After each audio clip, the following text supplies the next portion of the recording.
Hey guys, what's up? 2-Bit Jesus here, and back with another episode of 2-Bit Talks. And today I'm going to talk about something that happened actually, again, last week. That seems to be the theme this week, is a bunch of videos of stuff I saw last week. But hey, I was busy. Sorry, it's the holiday season. It gets really busy at my job. We're prepping for Black Friday, so sorry.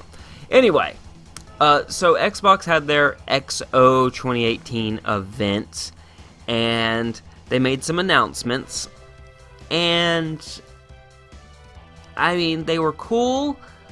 Like, we didn't get much at this event, you know? Honestly, you know how I was saying earlier how Sony was like, oh, they're not doing an event, but Xbox is? Well, that was before I knew that they didn't have anything to show. Like Xbox, I mean. They didn't have anything to show. At least Sony was smart enough to go, hey, we don't really have anything new to show.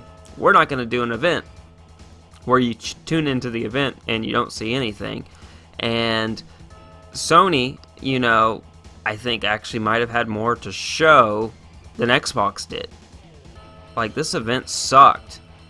Everything I've seen on it, you know, I didn't even watch the whole thing. I've just seen clips here and there and all of that, but I looked at the announcements and I was like, wow, this was your show? And holy crap, I mean, there was some cool stuff that they showed, but I feel like, especially like, let's go ahead and get right to it. The main big thing coming out of this event is Microsoft now owns Obsidian, which we kind of already knew because there was already leaks, and I can't remember for the life of me right now, sitting in front of this mic, the name of the other studio. It was like Inexile. That's it. They acquired them, which is great. That's huge news.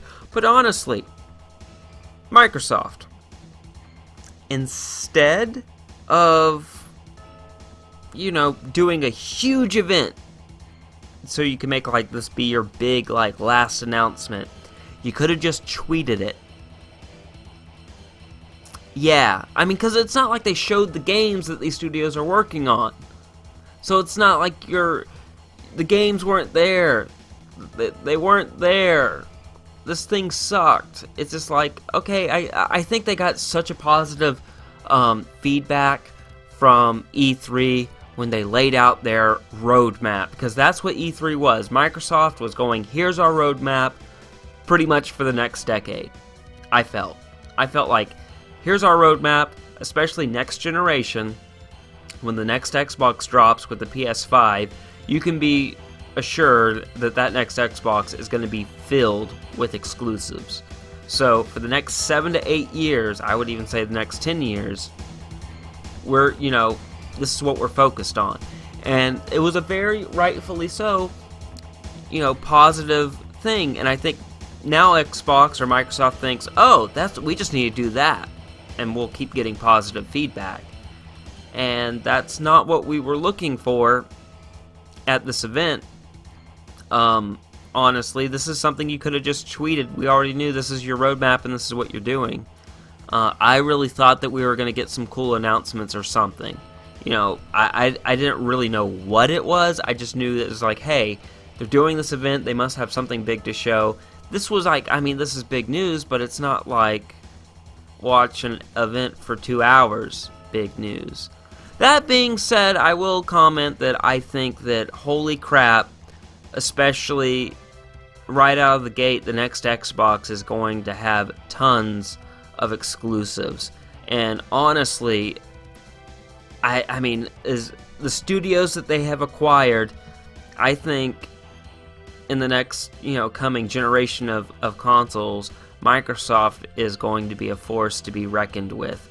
Sony can no longer be the only, oh, we got the exclusives because, we got Naughty Dog doing stuff, and then we got Sony Santa Monica. I think there's a third studio somewhere there that I'm forgetting, and I mean, honestly, Nintendo is the king of exclusives.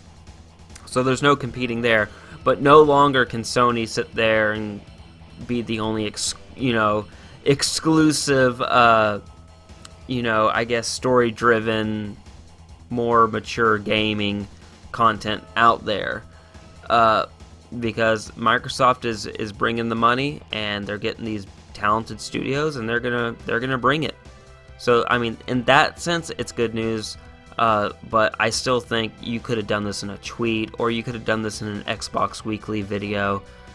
Doing a whole big, like, 2-hour show and not really having anything to show for it is, You know, so from the clips I saw, the announcements I read, and all of that, XO18, not so great. Maybe if I was actually at the event, it would have been awesome. So I think the actual event itself in Mexico City, and, you know, being there and probably playing all kinds of cool games and all that, I'm sure that was great.